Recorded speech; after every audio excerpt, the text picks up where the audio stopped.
咱们现在来测试一下这个罗曼特斯 T 型 T3的这个空调噪音啊，大家听一听看大不大？我现在刚刚打开啊，刚刚打开。这边的话是它的逆变器的控制面板啊，它的这个控制面板、照明灯、氛围灯啊都在这里。然后开的话需要把逆变器打开啊，逆变器打开啊。OK， 现在开始启动了啊。不吵的，真的不吵。我们也来看一下，好吧？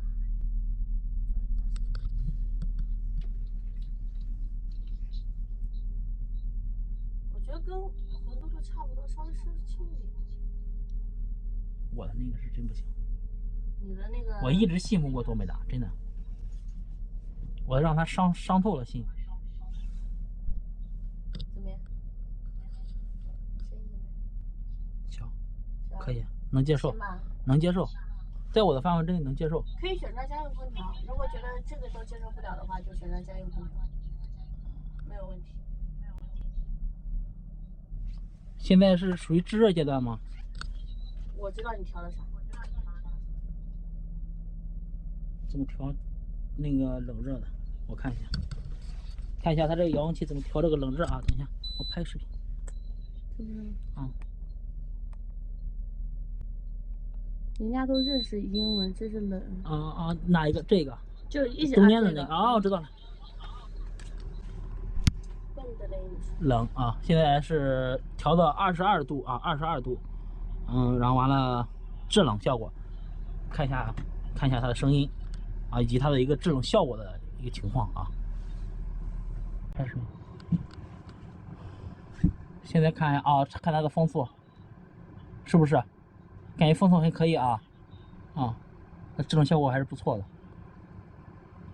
看它的风速啊，可以。这是最大的风速吗？我看一下遥控器没调到。是最大吗？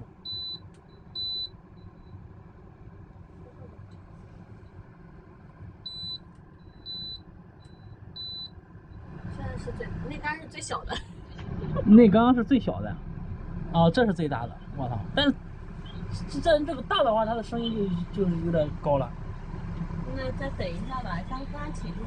对，它声音这是最大的对吧？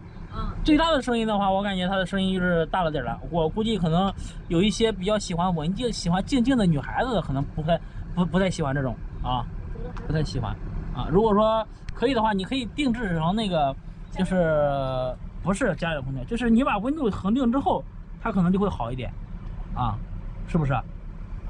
是，你说了算，你说的都对。你别我说的都对，是吧？你得。我不要你觉得，我也不要我觉得，最终还是要车友觉得，是不是？我感觉我还是不错的啊。这会好。那这个效果还是不错的效果还是不错的。因为刚下面你一下子打开它启动，它这个声音确实有点大。你看这个就好。这回它的声音小点了啊。所以说它的这个空调还是不错的。这个空调，多少钱？加装的话，这属于标配吗？标配。如果加装的话多少钱？1万多。这个1万多。那好东西就是不一样，1万多块钱呢。我操，我得买多少馒头吃，买多少辣条吃。